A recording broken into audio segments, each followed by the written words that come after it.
Okay, buddy. Now I'm going to tell you the most absurd, the funniest, the most did this really happen robbery stories in history. And while watching this, you'll both laugh out loud and feel good about yourself, thinking, I'm never this stupid. Now imagine, in 2003 in England, a guy decides to rob a bank, but there's a small detail. He has no robber mask. So what does he do? He rubs lemon juice on his face because he heard somewhere that lemon juice makes invisible ink. So in his logic, he won't be visible on cameras. Yes, seriously, this guy is even more incompetent than Jesse from Breaking Bad. And of course, he commits the robbery, runs away, but because lemon juice got in his eyes, he can't see anything to drive and gets caught by police directly.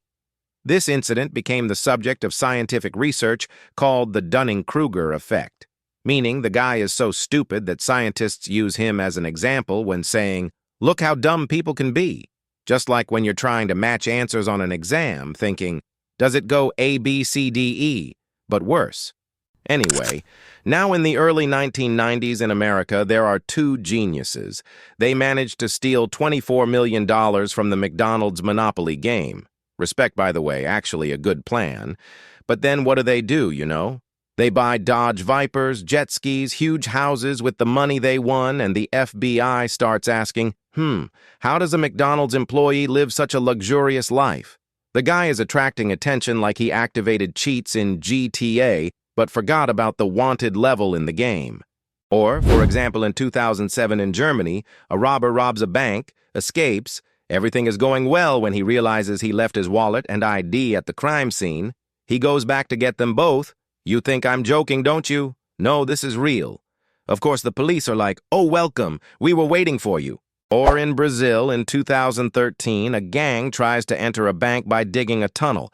They dig for 6 months. 6 months, man, 6 months. They finally finish the tunnel. They come out and realize they came out in the wrong building. They entered the pharmacy next to the bank. At that moment, they probably said, we should have used Google Maps.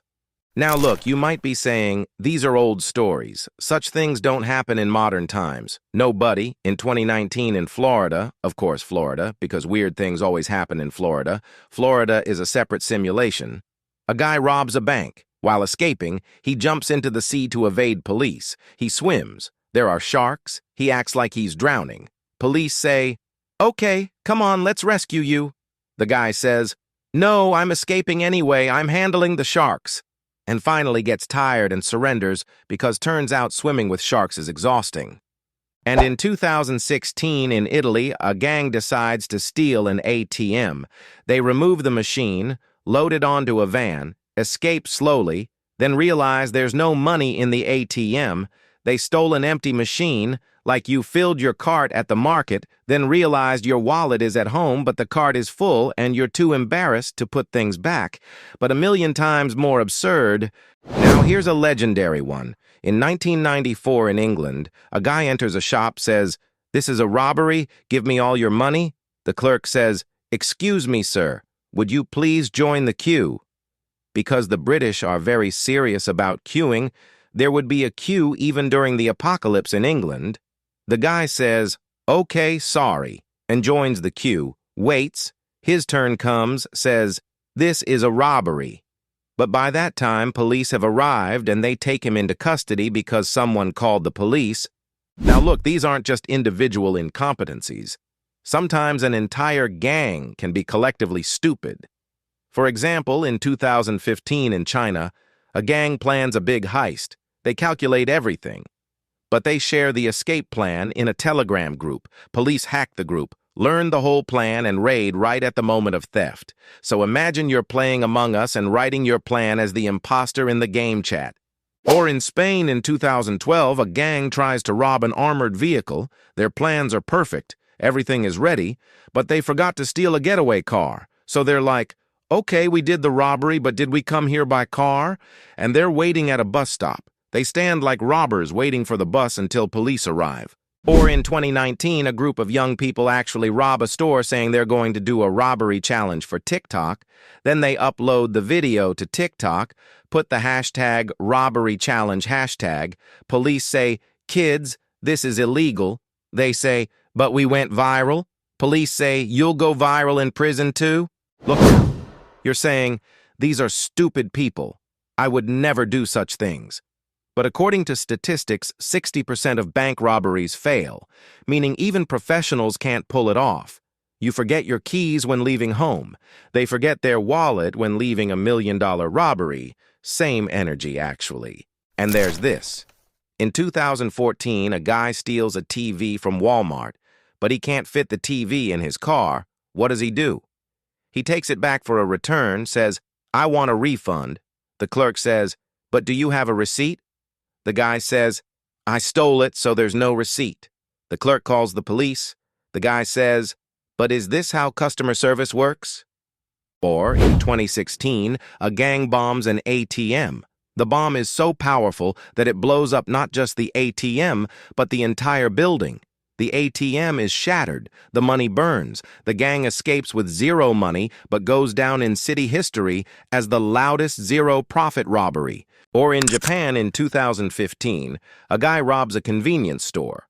The cashier presses the silent alarm button. The guy says, "Please don't press it, it's very rude." The cashier says, "Sorry, reflex," because Japanese people are very polite. Then they both wait for police while apologizing. Look, now here's the thing. If you're asking why these people are so incompetent, the answer is simple. Because smart people don't become robbers. Smart people legally rob everyone in the finance sector. Stupid people rob banks. Even stupider people try to become invisible with lemon juice. Or in 2018, a guy hacks a cryptocurrency exchange, steals $50 million. This guy is actually somewhat smart, but then transfers the money to his own account and posts on Reddit asking, "How do I stay anonymous?" FBI replies on Reddit, "Too late, buddy. We're coming to your address right now." Look, buddy. In conclusion, understand this. These people are teaching you a lesson. If you're going to do something, either do it right or don't do it at all. There's no middle ground. Don't try to become invisible with lemon juice. Don't share on Facebook. Don't discuss your plan in WhatsApp groups. Don't search on Google. Don't forget your wallet. Don't join queues. Don't show ID. Don't drink the vodka. Don't upload to TikTok. But most importantly, don't commit crimes anyway. Go find a normal job. Fix your life, because according to statistics, a robber gets caught within an average of 3 years, stays in prison for 10 years. When they get out, they have nothing, but you're right now at home comfortably watching this video, telling your girlfriend, "Look how stupid they are." But remember that maybe 100 years from now, someone will talk about the stupid things you did, saying, "In 2025, people were investing money in NFTs, meaning we're all a bit stupid. Some of us just don't get caught." Anyway, this video ends here. If you liked it, hit like. Even if you didn't like it, hit it too, because at least you're not trying to become invisible with lemon juice. That's already an achievement. Subscribe. Turn on notifications. See you later. Take care of yourselves, and please, please don't rob banks. Even crypto trading is more logical, and crypto trading isn't logical at all.